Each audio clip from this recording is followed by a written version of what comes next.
And here I am, everybody. Welcome back to the show. Thursday night. We're going to get busy with the Tough Topic Thursday. And the tough topic today is we're going to talk about women and guilt. Guilty women who feel responsible for every damn thing. It's just unbelievable. And as you see, I'm still coughing. I don't know. My doctor said this shit takes about 3 weeks to really like leave. I'm like, oh, I can't wait. Where are we on week 2 now? Shoot. How much longer am I gonna have to suffer?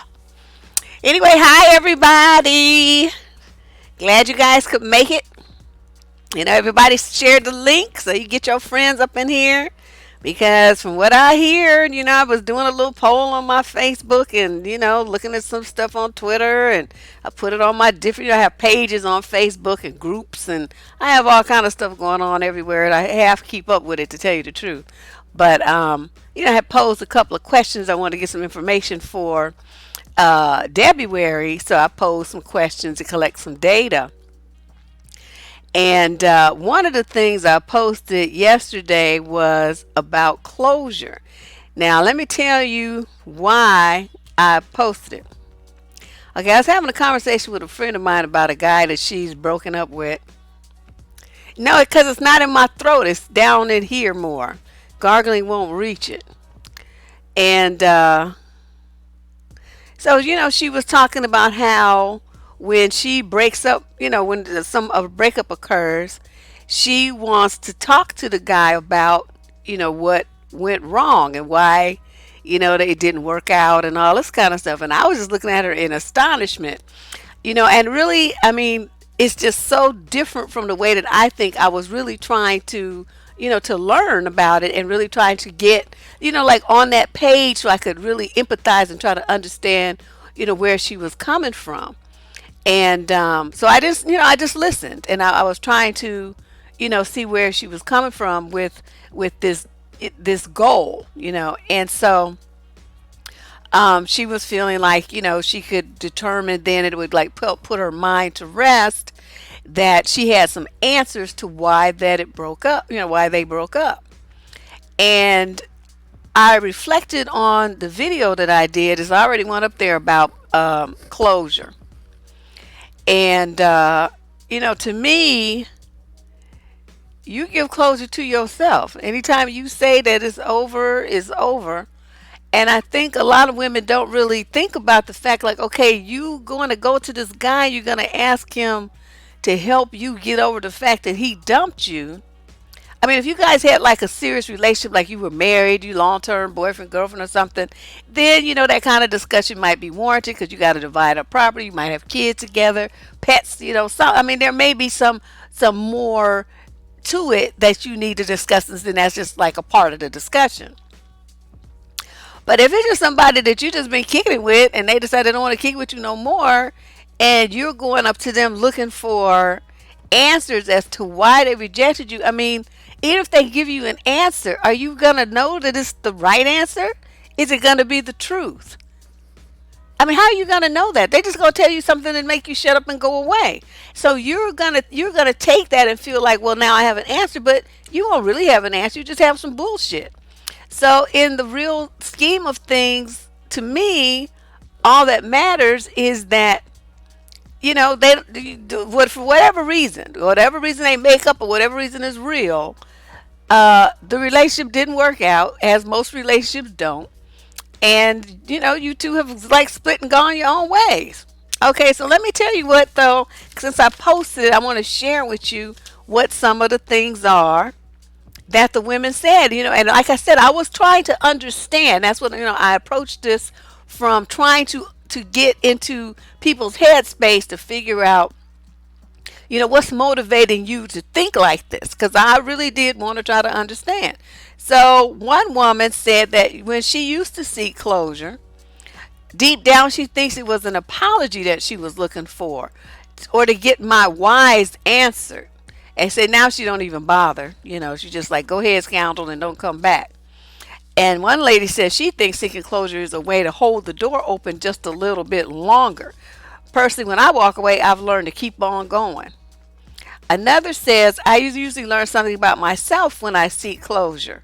I only seek closure if there's something to learn. Okay, so that made me pause because I'm like, if there's something to learn, so you're putting, okay, somebody who you didn't get along with, and somebody who was a knucklehead, and somebody who didn't want you no more, you're putting responsibility on that person to tell you that there's something for you to learn. And see, this tied in with what I'm going to be talking. I mean, this is like the foundation because this is what got the whole conversation started.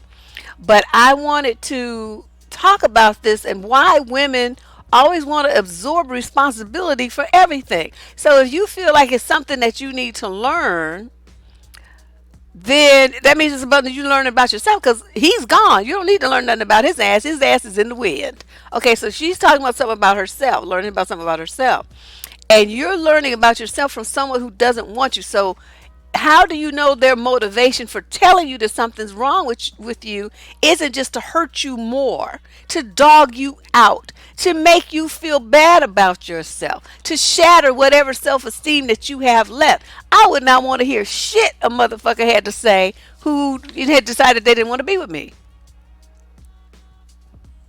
And the second thing is, just because he feels like there was something wrong doesn't mean that this whole package is not going to work 1,000% for somebody else who's not him.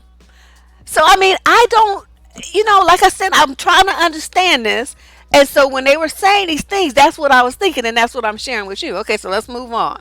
This other woman says that it shows to her, someone giving her closure shows that that person cares a little bit, at least a little bit about you, and it's being over, and why. Otherwise, you're left thinking about a million things you could have done wrong. Are you guys hearing me? See, that like I said, this is the foundation for this conversation about women and guilt and absorbing too much responsibility and blame for other people's behavior. That is the crux of this show. Okay, but this is how it all started. So we're gonna cover this first. Okay, she says, I'm not the type to cry over the other person or beg them to love me. But the courteous thing to do is just to let me know. This way I don't look like a fool trying to call to make sure they didn't die or that I really offended them. Okay. I wouldn't give a fuck if they died or if I offended them personally, but that's just me. And then this is the same young woman. She said, I had a guy ghost me for a week. Everything was great, and then boom, he didn't hit me up for a whole week. I was sad, concerned, and confused. When he finally called, he told me he just wasn't ready for a relationship. Now I did cry, but because we were on the phone, he couldn't see me. I told him okay, and that I would leave him alone, even though he ghosted me. That closure put my mind at ease, and I respected him for not leaving me in the dark. He even texted me the next day after, which was a little confusing, but I was done with him, so it didn't matter. And she feels like closure helps you move on faster. Yes, you can create your own closure, but that puts you through a million emotional ways that drive you crazy. And the young lady that I was talking to was also referencing her emotions about it. And I'm like, okay, but the only emotion that you can have really, the only real emotion that you can have is, whatever disappointment that you had that the relationship that you thought you was going to have with this person didn't work out. I mean, you get disappointed when you bake a cake and it don't rise right. You get disappointed when you thought you was going to get a $10 an hour raise and it's only 7. You get disappointed when you driving down the street and you see a parking space and then somebody makes a U-E and swoops into it before you do. You get this. We suffer disappointments all the time where we have expectations and anticipations that are not met, they're not fulfilled. And we deal fine with those. We get a little like irritated or something, but you don't go to the other person crying, talking about I need closure, explain it to me. What did I do wrong? What can I do better? What can I learn from this? Oh my God. You guys, come on now, really? So let's go over some more of these. Um, so then let's see. Let me find this other one. And this other woman says, to see if it was me, I like to improve, but most times it was the other person. But again, improve according to them, they're gone. Because whatever you were to them is irrelevant, because you're not going to have that exact same relationship with anybody else. So whatever it is that they thought that they wanted from you and didn't get, that's fine if you don't have that thing, or that thing is not. You can't improve to suit that person's needs and that person's standards when that motherfucker is gone. That motherfucker don't want you. So what is it that you, this standard that you're letting this man put on you, that you're going to be trying to meet and quote, learn from and improve to that level? Why are you giving him that kind of power? I'm just saying, I'm running this by y'all because I am really seriously trying to understand how women are thinking about these relationships, and I'm not getting it. So I'm running it by you, so maybe somebody here can understand it, explain it to me. Okay, so then this one woman says, if you already think it was the other person, then why bother? Some men will purposely hurt your feelings when you seek closure. That's right. Then what? You're left even more confused. Deleting them on your memory is the best thing to do. Exactly. Exactly. And so this other lady comes back and she says it takes maturity to seek closure. Usually closure is only possible when both people are mature. I'm writing a book about my lessons. Okay, about her ex-lovers and all the stuff and what she learned from each one. I didn't learn shit from mine. I don't give a fuck what they think. And I tell them to their face I don't give a fuck what they think.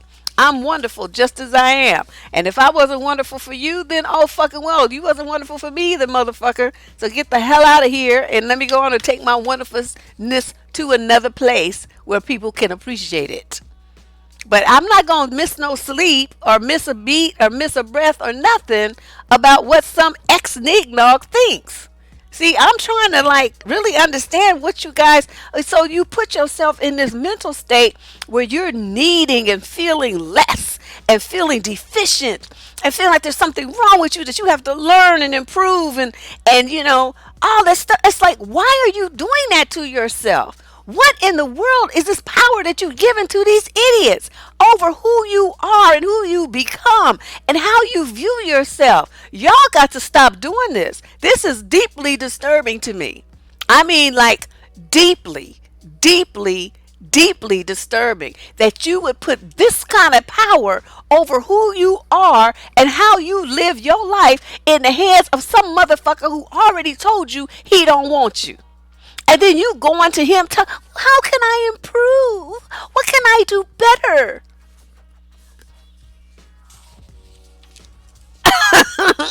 I don't understand. Okay, so let's go on some more.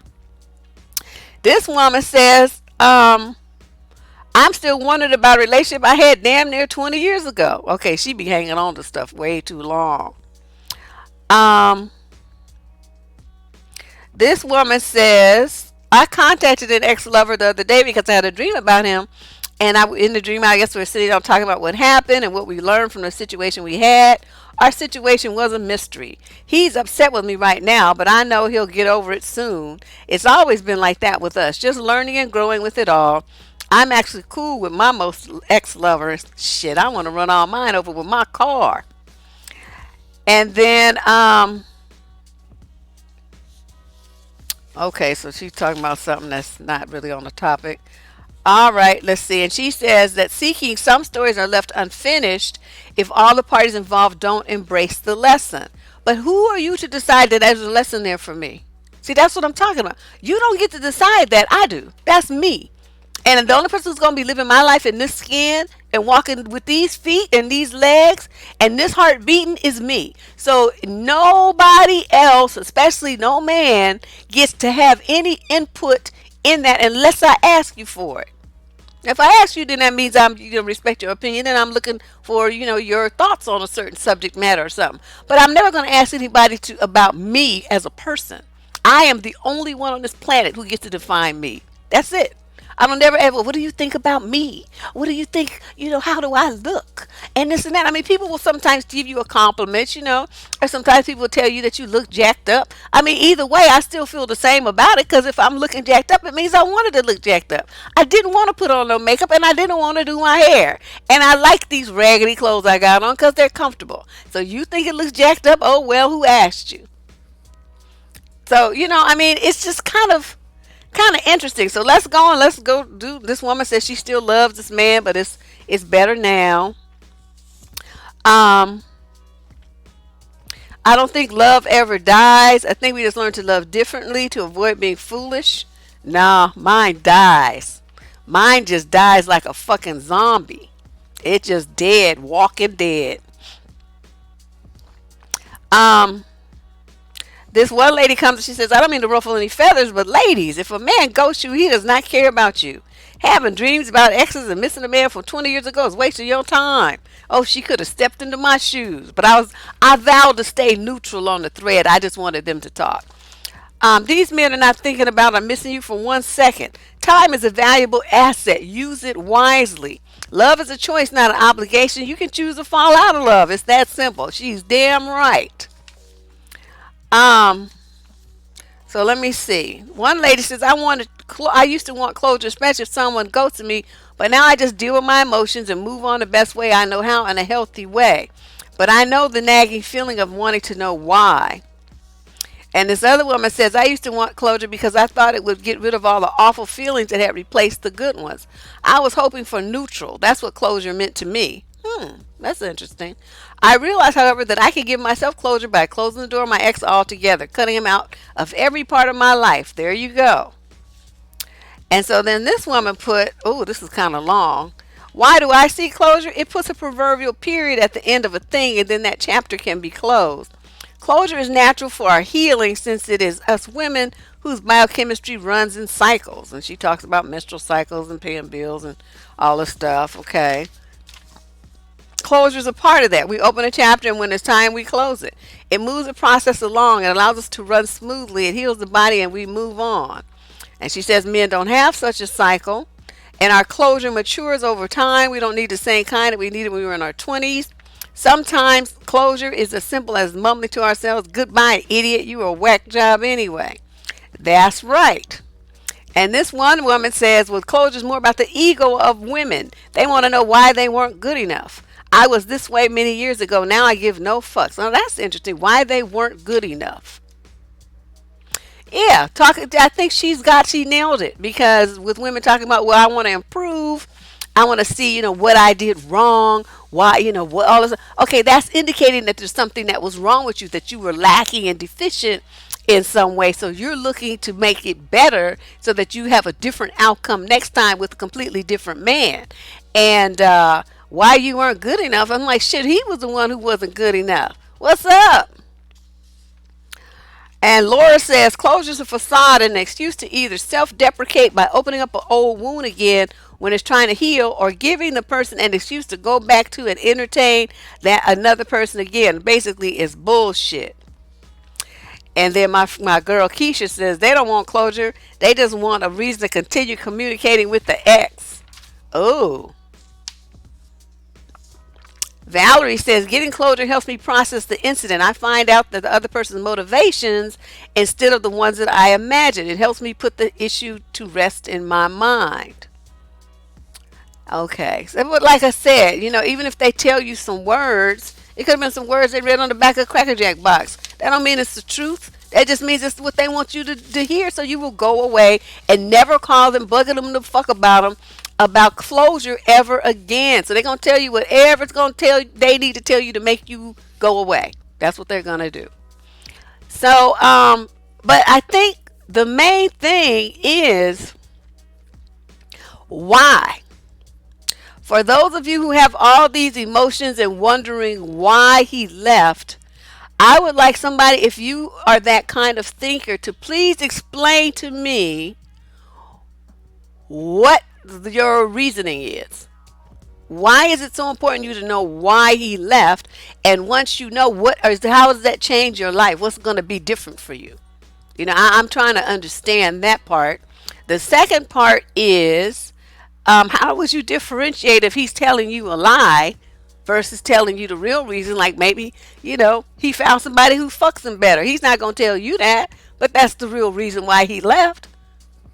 Okay, but he's going to tell you some other bullshit. Well, I'm not really ready for a relationship. My work. this, they're gonna tell you some bullshit. They're not gonna tell you the real reason because they don't want to deal with your emotional response, crying and talking about, well, why you just cheated on me? You're a horrible person. They don't want to hear all that, so they just gonna tell you anything just to get you off the phone. Okay, so then the third thing is for those of you who go to this person who already rejected you, which means they don't like you very much, right? And you ask them what about you needs to be improved or different. What is it that you are giving that person that kind of power over you for?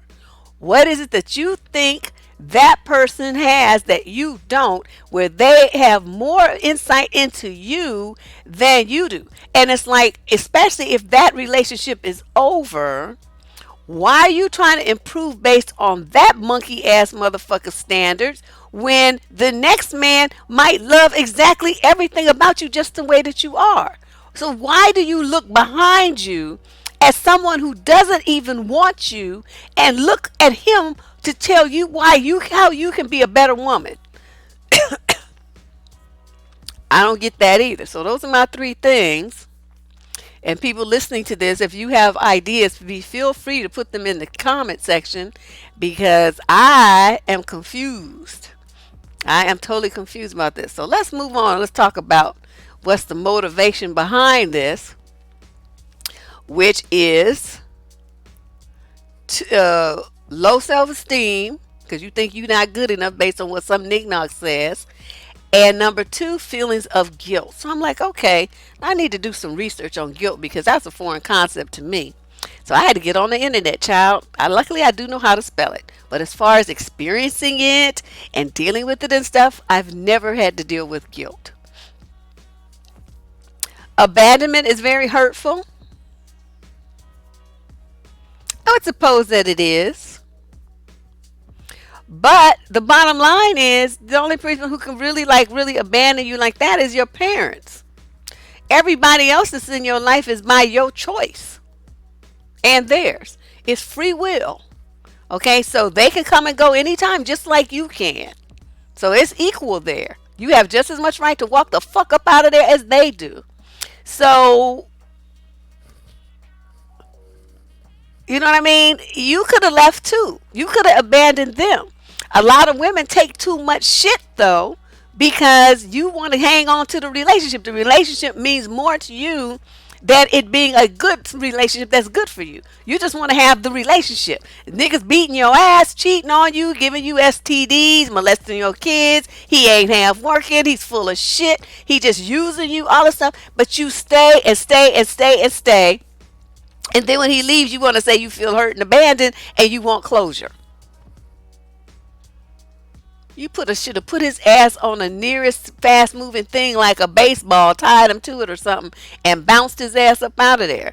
Mm-mm. Yeah, they don't tell the truth anyway. That's what I'm saying. They're just going to tell you. I mean, I'm a woman and I do that, okay? You don't want to deal with the emotions that the person has. You don't give a fuck. That's why you broke up with them. You just want them out of your life. You just want them gone. Okay, so then here they come whining on the phone.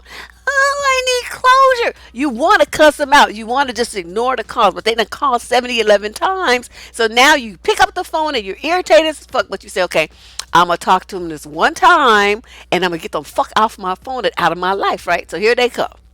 Well, I want closure. I want to know, what it is that I did wrong. Why wasn't I good enough? Why didn't you love me? Why did you leave me? Okay, here we go. All them fucking emotions. I don't want to deal with that shit. I don't want to deal with it. But you hold on. You grab the table, right? You bottom up on your hand and brace yourself. And then you start coming up with some magical, fantabulous lies just to make them shut the fuck up. You just want them to get off your fucking phone. Out of your life. Just go the fuck away. Why don't you just go away? See, this is what the dudes are thinking. And y'all calling talking about, oh, I'm so hurt. Your ass not hurt. Yo, you just tripping. You tripping because your ego, like she said, your ego is all involved. You want to feel like, well, I wasn't good enough for him. Instead of thinking, well, he wasn't good enough for me and he recognized it and that's why his ass put himself in the wind. Why can't you turn stuff around? Why do you have to like absorb it as some kind of something that's wrong with you, a critique of you?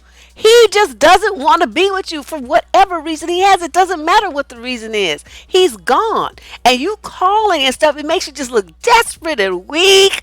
And you just begging for some attention from somebody who already don't want you. It's very demeaning. You guys don't know how you coming off talking about you going to this motherfucker for some closure. That is just silly. Oh my God. And I've hurt many men's feelings that do that, because I'm like, if I'm done with you, I'm done. I want you to just leave me alone. And then here they come, calling. Well, I haven't heard from you. That was for a reason. I'm thinking, first you start off, you be kind of gentle at first, because you're trying to be halfway decent with the people. Like, yeah, I needed some space. Well, let's get together. Nope, we're not gonna do that.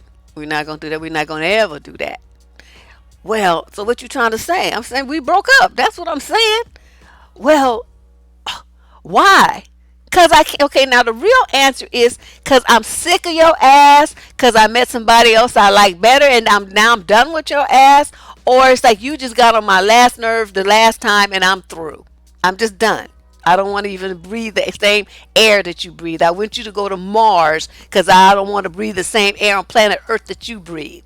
So it's like, that's the answer. And people just, I don't know, you guys just, you groveling. You just begging. Oh my God.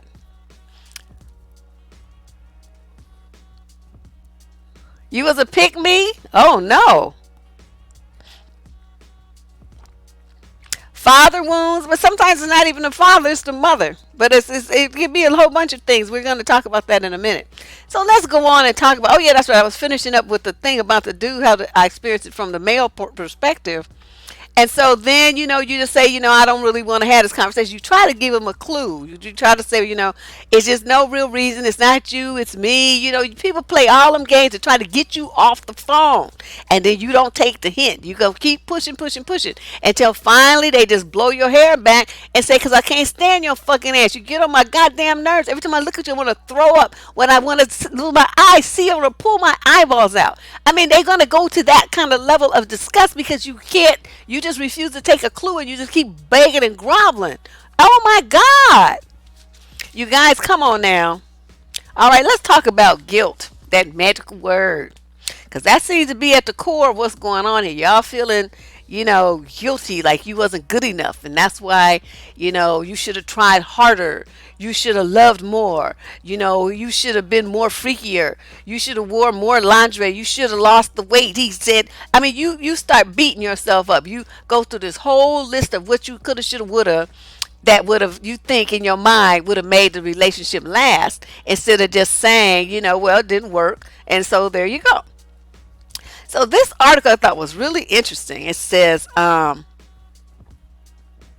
it's talking about the origins of guilt.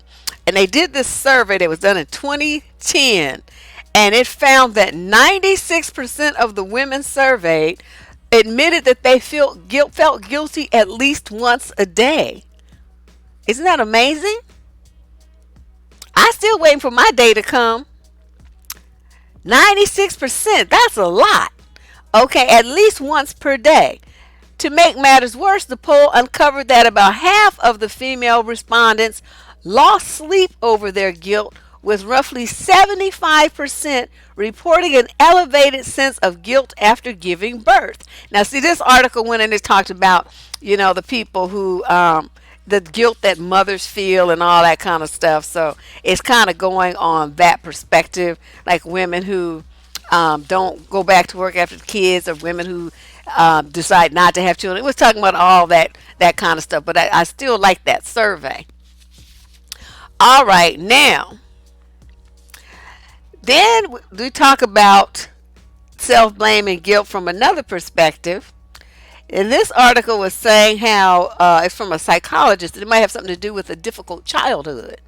That most people prone to self-blame have often been invalidated or even abused by their families. It's widely observed by researchers and clinicians alike that childhood emotional abuse leads to some of the harshest patterns of self blame, a lifelong pattern of viewing oneself as the problem.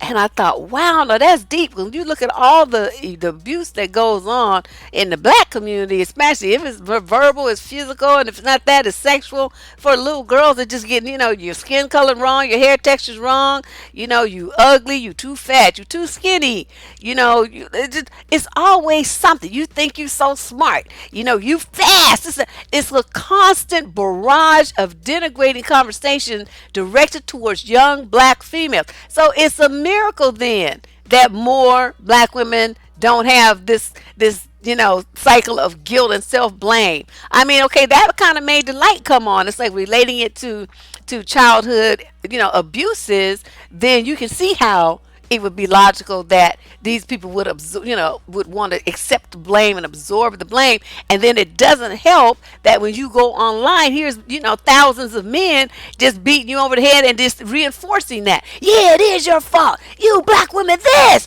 you women that. The white dudes are in on it too, talking about they hypergamy and all this old stuff. So it's just men, young men, period, are just attacking women, and with this guilt and blame of you not being good enough, you're not wives anymore, you don't know how to treat a man, you're a damn feminist, you want too much, you're too greedy, you gold diggers, you're this, you're that, you're gonna end up with cats because you don't give men what they want. I mean, it's a constant, never-ending stream of bullshit from the lips of men critiquing women and trying to make women feel bad. So then it's like, okay, well, I can understand then how not, if you're not thinking about why you do self-blame yourself and why you feel so responsible for the stuff that men do to you and say to you, then you would have this kind of response, right? But that's the whole purpose of this show. I want to point this bullshit out to you guys. I want you to stop responding that way. Half the battle when you are dealing with some kind of emotional baggage, which is what this is from your childhood, is recognizing that that's what's going on. Okay, once you as an adult recognize, oh shit, I'm responding to some shit that happened to me when I was 7. I'm here, I am 47 and I'm still tripping like this. I need to stop this shit. Okay, you're an adult now because you can do that. You can control your mind, and if you need some help, you can go and pull out your Blue Cross Shoe Shield card or whatever, Kaiser, and you can get your ass some shrink help to make the magic happen. But either way, you don't have to go through your life absorbing responsibility and guilt and blame and condemning yourself for things that are not your responsibility, the way other people decide to treat you and talk to you and do they say to you. It's not your fault. You're not guilty of anything. It's not you. It's them. Okay? So let's go on with this.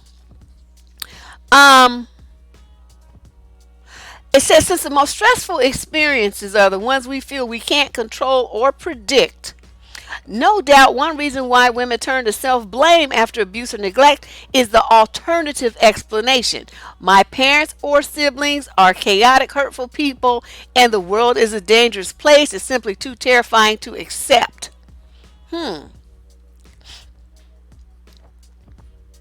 Wow, this is deep. All right, well, let me, what is this about kicking myself? Hold on a second.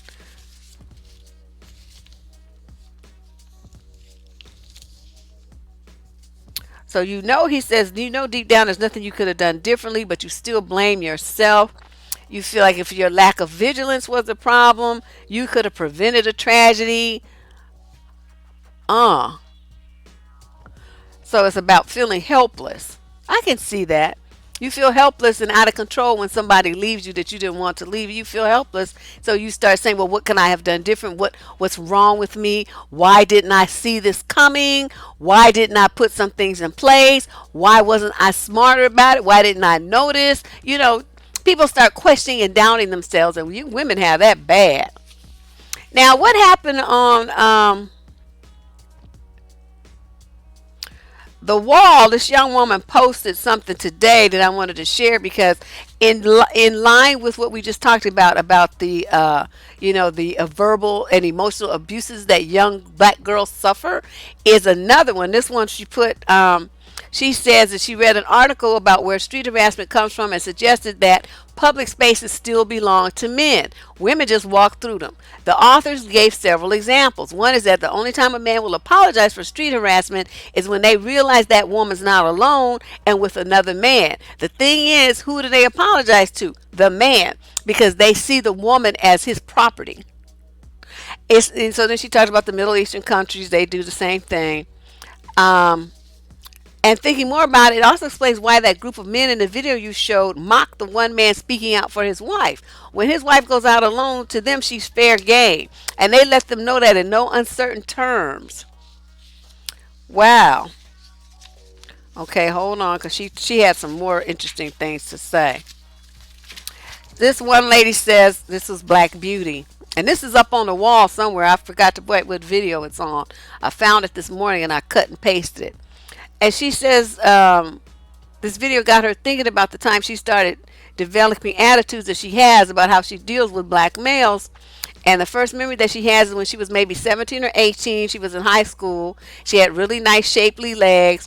And at that age, she never really thought about it, because they were just legs. But she noticed that every time she wore a dress or a skirt to school, she would get catcalls and be approached very aggressively by men in their 20s, 30s, and older. They would catcall and harass and basically terrorize me, trying to get my attention. And if I ignored them, they would say some of the most vicious, crude, and degrading things I'd ever heard of, instead of just paying me a compliment and moving on because I was just a young girl. They scared me to the point where I literally stopped wearing dresses and skirts. And one day while driving the car with my dad, there was a group of black men doing the same thing to another young lady walking down the street. And my father was very angry and called them jackasses and low-life ends. And he was totally disgusted. But then I realized at that moment that I had done nothing wrong by wearing a dress or skirt. I had somehow internalized what they had said and done to me, and how it made me feel like it was my fault that they were embarrassing and degrading me in that manner for exposing my legs.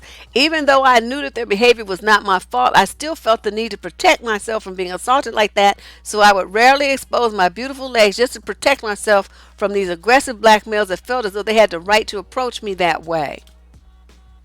And then she talked about me mugging and how, they want to tell you to smile, and so you have to have this, me mug on and stuff. And you think about that, like I said at the top of the show, young girls getting caught fast and blamed for things that adult males do and say to them.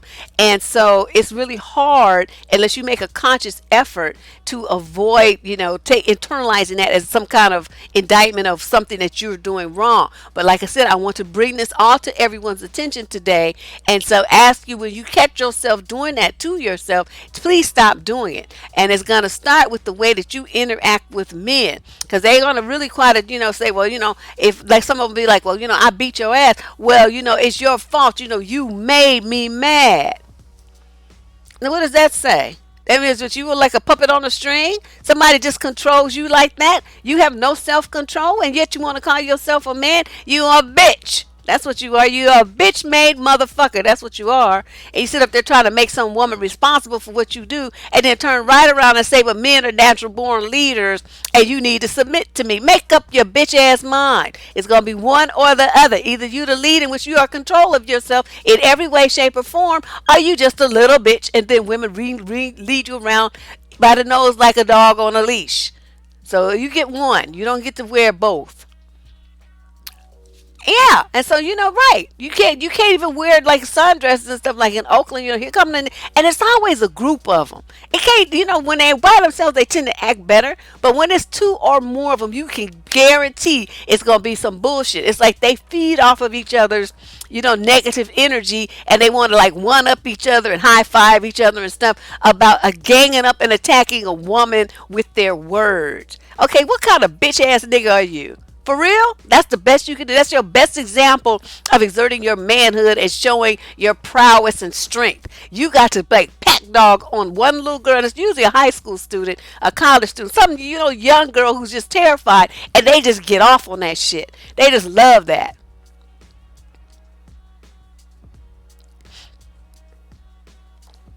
Yeah, they're just crazy. It's something wrong with them. It's something wrong with them.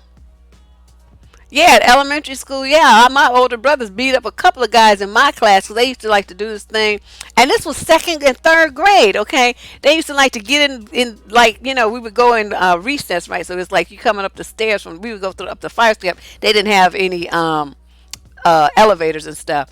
And so we go up the stairs, and whoever the girl, because it would be like a line of girls and a line of boys. And so then whoever was at the end, the boys would hang back because the teacher would be up at the front, and the boys would hang back, and it would be like two or three of them would get on one little girl, and they would like hump her, you know.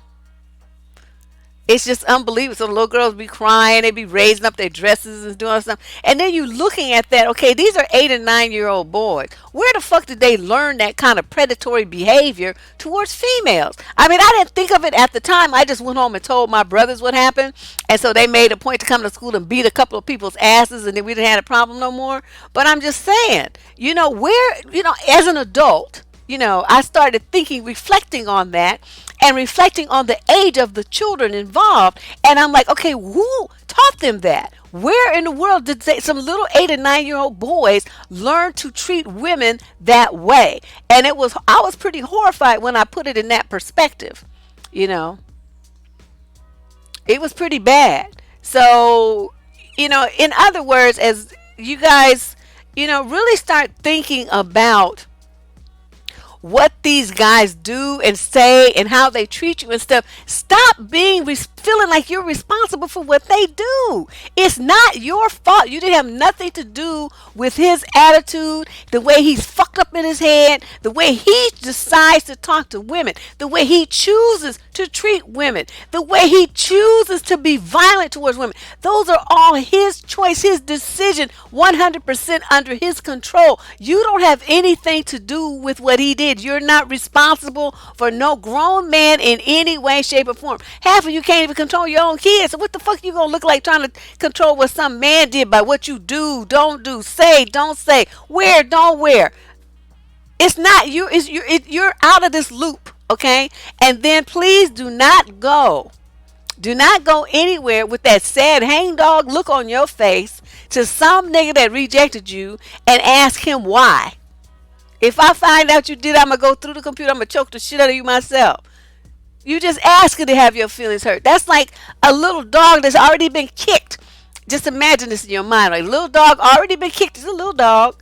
And he coming up to the human because he thinks if he comes up like this, that the human's going to pet him and love him again and everything. So he's hopeful. His little tail is just slightly wagging, but his little head is down. He's looking up at the human saying, please don't kick me. Please don't kick me. And the human says a few nice words and then hauls off and kicks the shit out of him again.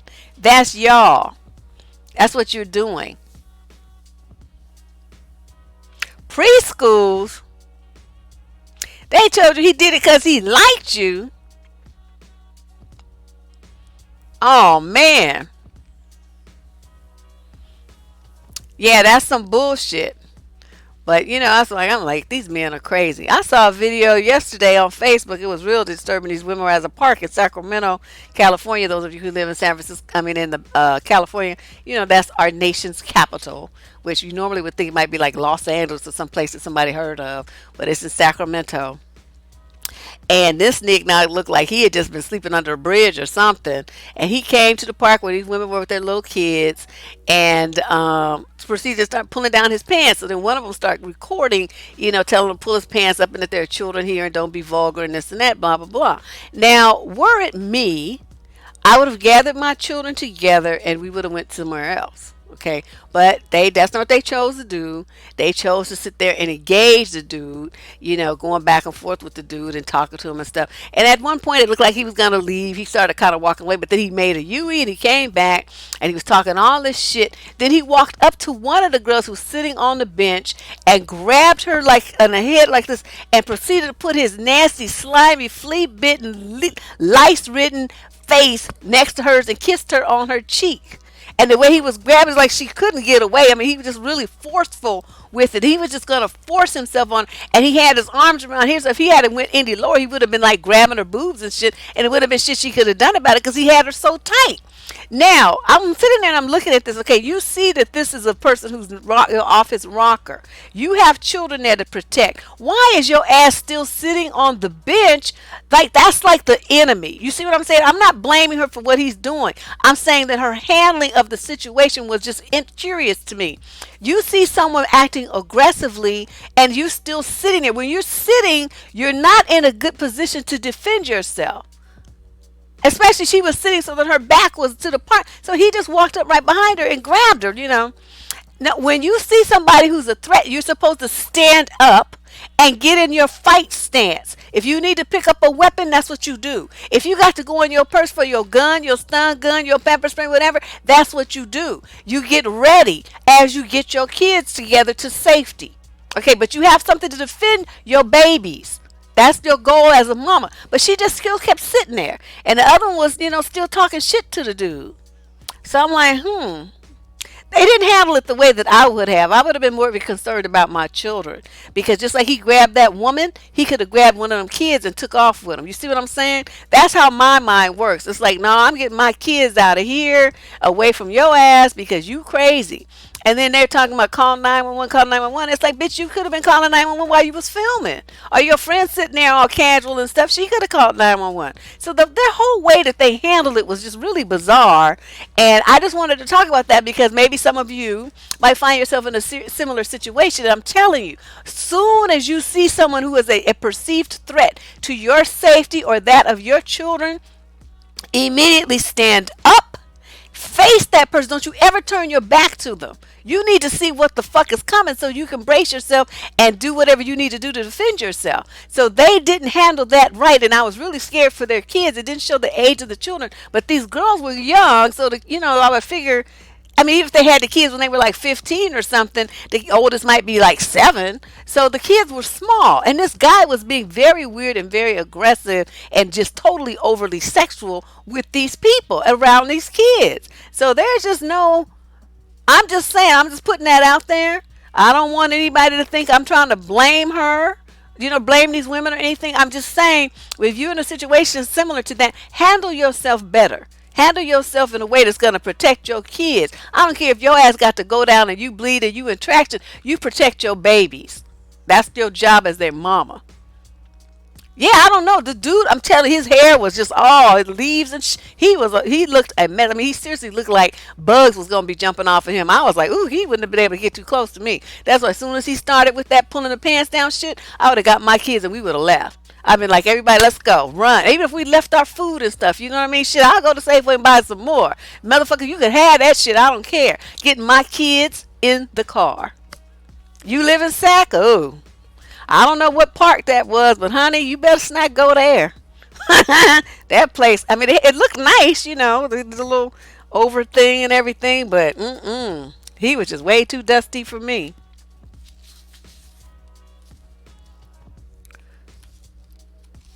$100 for 3 dates. All right, now let's talk about. This is an article from, where this is from the 20th annual conference of the Institute of Violence, Abuse, and Trauma, and this is just a brief excerpt from one of the presentations, and this is from the psychologist's point of view. So they're talking about their patients, their clients. And so this author says, when we acknowledge our client's victimization with, quote, it wasn't your fault, we extend compassion.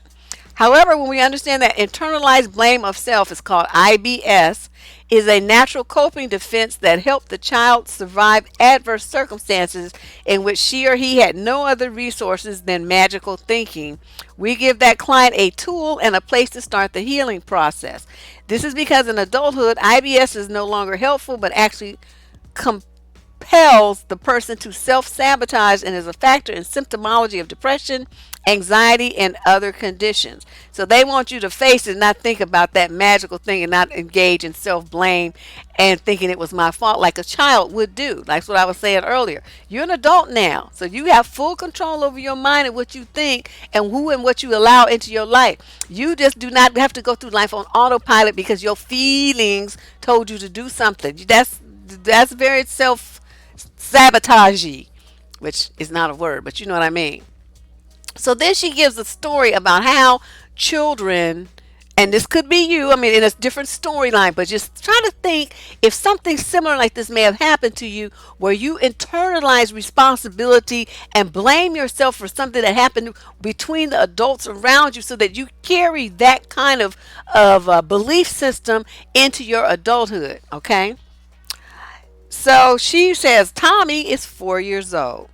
At night, he hears his parents fighting. Daddy yells at Mommy, "Why are his toys always in the driveway?" One day, Tommy comes home from preschool and Mommy tells him, "Daddy's not going to live with us anymore." What does Tommy think? Tommy thinks, "My toys are in the driveway. Daddy's mad. It's my fault that he left." At 4, that is what you would most likely think. How does this help Tommy cope? Because if I keep my bike put away, I'll be good enough. Daddy will come back. Thus, a pattern of thinking becomes a way of life for many people. Children may become adults who are always trying to be, quote, good enough. This can mean the grown up strives to be smart enough, pretty enough, strong enough, rich enough, religious enough, whatever the particular enough is to feel that fits in his or her family. So this kind of magical thinking is part of a psychological control mechanism for children. But as you get older, you know, this "I'm not good enough" shit, you got to let that shit go. And these women sitting up here talking about, well, you know, I think I had something to learn, you know, I want to improve, are still stuck in that. They're still stuck in that exact mind frame. Yeah, this is going to be interesting. You know, I mean, I can't get into like, you know, super in depth on these topics, but my point is when I see something that seems like a lot of women are doing this thing and have this thought process, and this thought process or this thing is self-defeating, it's hurting you to have this thought process or to do this thing, then I'm going to bring it to your attention. Say, okay, this is what you guys tell me that you're doing. Doing this means that this is at the root of it. Okay, can you do something about that? I'm not going to tell you how to do it. You're going to have to do that yourself. You know, some of you might go and get a counselor. Some of you might, you know, do some meditation. Some of you might, you know, just by listening to this say, well, damn, I didn't realize that was kind of dumb. And then you just stop doing it just like that because now you understand why you did it as a kid. And now since you're not a kid anymore, you abandon that and you go on with your life and everything's changed just from this point forward. That happens with a lot of people once you understand why you're doing something. You know, and remember, my motto here is my goal is to help you live your best life. You can't be living your best life where you depended on other people to find who and what you are, and you listen to them after they, especially after they already rejected you. I mean, their opinion is so like moot. It's just not even funny. I just can't even think of why anybody would want to listen to what some nignog from your past had to say. Who gives a fuck? I mean, really? Yeesh. All right, let me see what else I got over here. Yeah, the not good enough syndrome. That's really sad. All right. Now, this came from the Law Journal, Yale Journal of Law and Feminism. I didn't really have a chance to read it, so I think I'm going to have to address this because it's really thick. As you see, this is double-sided printing. This is a lot of pages, and the type is small. But I want to read this, and I want to. We're probably going to talk about street harassment and sexual harassment, you know, in public places, and how that impacts teens and girls because you know it happens at a time. Usually, that starts happening at a time right when we're changing from childhood to adulthood to, our womanhood is, quote, blossoming. And as a young girl, you already feel insecure about the physical changes that you're going through, the emotional change that you're going through. Inside you still, mentally, you still are a kid, but your body is starting to change. And for adult men, they look at that and that's all they see. They don't see it attached to this baby face of a 14-year-old girl who is a kid. This is a child. You're fucking pervert. And so then, these are dudes like in their 20s and 30s usually, and trying to get at somebody's little daughter in, middle school and stuff. And but this kind of stuff damages girls. It makes them feel like something's wrong with them, that they're attracting this kind of attention. And then if they're surrounded by older women who say, yeah, your little fast ass, this and that, that's why all them dudes be trying to get at you, and blah, blah, blah, blah. And it's like she's not doing anything but just naturally growing as an adolescent. That happens, okay? If you're not a normal child, the pituitary gland starts kicking out the hormones, and you start to transition. The voices get deeper, they get facial hair, the girls get pubic hair and breasts grow. I mean, this is what happens in adolescence. This is a normal part of maturation into adult human form. Okay, there's nothing she can do about that. But you trying to make it sound shameful, like it's her fault and she's doing something bad, and that's why these men are after her. Instead of looking at those men and say, "This is a goddamn child, you fucking weirdo." What the hell are you doing? Go after some adult women and leave kids alone. And it's like it helps. It's like really damages the little girl thinking about themselves, and it makes them want to feel like they're ashamed. And these guys say horrible, horrible things to them. And so anyway, with all of this put together, I know I'm rambling on and saying a lot of stuff. I think this is a lot to unpack for women. And think about, though, which of these things apply to you. And if any of this stuff applies to you, please start trying to do something to turn it around. When you catch yourself saying, well, I wonder why wasn't I good enough? What was wrong with me? Why wasn't I picked?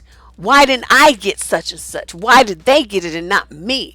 You start comparing yourself to other people. You come out on the short end of the stick. Don't do that. Do not do that to yourself, especially when it involves some man. That he picked her. He likes her better than me. He left me for her. What does she have that I don't have? And all this kind of stuff. Y'all just be going through all these changes. I'm like, I could give less than a fuck about a bitch. These niggas, you want the hoe, go over there. Just knock yourself out. I'm keeping all my fabulousness over here. And you can just go on over there. And life will be great. It'll work out really well. Yeah, exactly. By definition, you right. They don't have no shame. They don't have no intellect. They don't have no morals, no values, no nothing of redeemable social value. They're just existing to get on women's nerves. That's all they do. That's all they do. Just wasn't a good match. Exactly. Exactly, but for some reason that's not how it comes across, because then you tell, even sometimes your friends are being in that mode. You better watch your friends too and what they say to you. Well, girl, you don't know how to keep a man. So that, what does that do? That makes you responsible for him cheating on you, right? Okay, but a lot of women have that mentality. You don't know how to keep your man. You don't know how to get a man. You this and that. And it's like, what is he, like a glass that you go and buy at Target? I mean, what are you saying here? So, you guys have to really listen to the messages that you're hearing from people, because most people are stupid and they're gonna tell you some bullshit because they're dumb, and they believe dumb shit, so they spread dumb shit because that's all they have to say is dumb shit, because they're dumb. That's what dumb people do, is they say dumb shit. Snakes bite, dogs bark, cats meow, pigs oink, and stupid people say stupid shit. So I mean, what you want from me?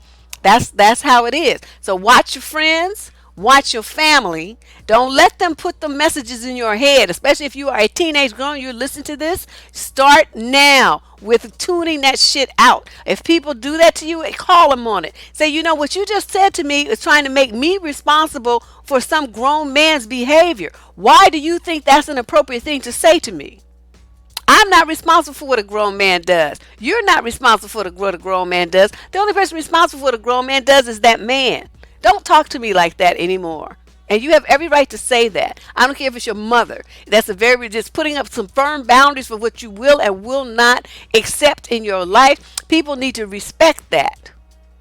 You know, you don't have to cuss them out and all that stuff, but you just say, point out what they did, you point out why it was wrong, and then you tell them what you want to do about it, which is not say those things to you anymore. There's nothing wrong with that. Those are firm, established, and respectful boundaries that you have every right to establish with anybody.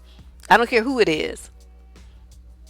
Yeah, you listening to other people, you'll be all kinds of fucked up. Because most women don't have the sense of a bird. I hate to say it. You got these friends, you know, we have loyalties because we had friends since we was, high school, college and stuff. And, I mean, they may have fit your life at that time. You know what I mean? But as we grow and change, our mentality changes. We advance in life. We start having different goals, different experiences, different dreams. And sometimes people who we were really fit with at 18, at 28, they don't really fit us anymore. You need to have the courage to let that go. Don't keep trying to be around somebody who doesn't really fit you anymore.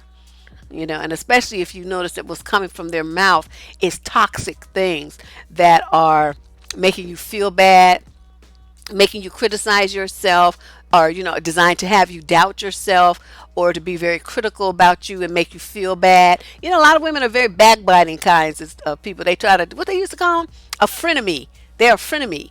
So you got to be careful about who you listen to and what kind of stuff they tell you. An article that's saying that human men are naturally pedophilic. Well, I think that was written by a pedophile and they're trying to justify it. So, adult men are supposed to be with adult women, not children. There's nothing natural about that. So you read an article that was written, some propaganda and is designed. See, what there's a big effort out here in America, well, actually it's all over the world, to normalize sick and twisted behavior. All the things that we're talking about were in the DSM as mental diseases until recently. There's strong lobbies to get those things pulled out of there or to change it from being a mental illness diagnosis to something more acceptable.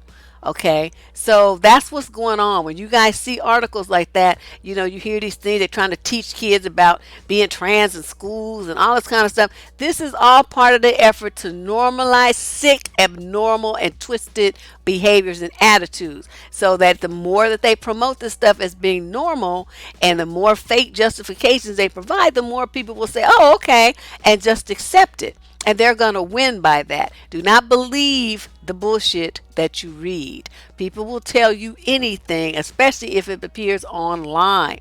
There's very little stuff, unless you personally know the journalist or the outlet that is producing it. Just because you read some random article on the internet, do not believe the bullshit. These blogs, these people, they make it sound all nice and fancy. They get these fancy blog titles and stuff, which makes it sound like it's some kind of legitimate organization or whatever. And it might even be some nonprofit they set up. You can do that for $150. Don't cost no lot of money.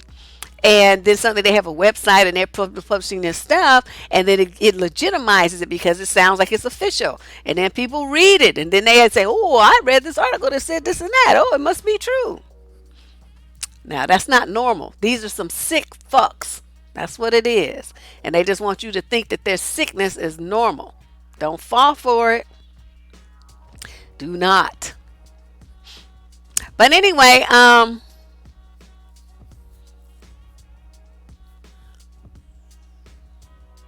his wife was talking to you any old kind of way, and he let it happen. Oh, hell no. Yeah, the TED Talks are interesting. They've had some very interesting, but I think what they try to do is, they just trying to make money because people pay to go see those things, and so they're looking at what's popular, what's hot topic, and then they get the people in there to talk about it. People pay money to buy them tickets and hear them. So that's all about money. But yeah, some of the TED Talks are really good, but some of them are very questionable, and I'll be leaving them the side eye. But anyway, that's pretty much, what I had to say today about this. I just wanted to reiterate that don't go looking for closure from anybody other than yourself. You decide when you had enough that it's, that's it, it's over. When you have in your mind that this person has moved on, and that's what you need to do as well, because if they feel like you weren't right for them, that means that you weren't, and it also means that they weren't right for you either, because otherwise it would be a match. You know what I mean? Everybody would be into everybody. That's how it works. If one is opposing to it, then it's bad for everyone involved. So you don't want to be that person chasing after someone who's running from you, right? Be a G about your shit. Don't be up there embarrassing me, chasing after somebody. Do I have enough topics for February? I don't know. Shit, send them on. Surviving devil. Let me type it in here.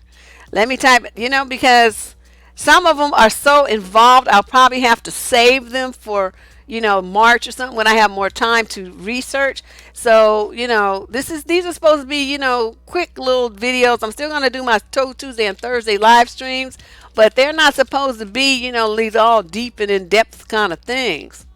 So some of them I'm going to have to, I'm going to have to postpone. They won't be appearing in February, but they're good topics. They're good topics. And everybody, night, Kwame, little popcorn. Yeah, anyway, so yes, email topic ideas for February 2. Do not post them on the wall. They will be deleted. Do not post advice questions on the wall. They will be deleted. Use the advice submission form. You can find a link in the description of every show on this channel. It'll give you the link to the form where you submit your advice questions. Also, at the top of the YouTube channel up there somewhere, you'll see that button that says Get Advice. Just click that. It also takes you to the form. Thanks, you guys. I'm glad that everybody enjoyed themselves, and I hope that you guys learned something from this, to take something from it. I feel very strongly that there's something missing, and you guys being hungry for this kind of validation from someone who's already turned their back on you is a self-defeating move. I want you to have more pride in yourself as women. I want you to stand up and look these motherfuckers in the eye and say, fuck off. Okay, because it's like, you're not going to put no more energy into a man who's turned his back and walked away from you. Likewise, you don't want, if you a dude, you're not going to do that to some woman who's walked away and who doesn't want you. You guys need to G up. Come on now. G up. That's the name of the game. Anyway, thank you for sitting in with me here on the Debsterism channel. Close out another great discussion. This one is on It's not your fault. Don't be feeling guilty and blaming yourself for what other folks do. It's not your responsibility. They are accountable and responsible for themselves, and they're the only ones who are. This is Deb Cooper from survivingdating.com. I'll be back this weekend, you guys. Maybe even tomorrow. I might do a pop-up. You never know about me. But I'll see you very, very soon. Love you. Go out and make me proud, okay? Live your best life.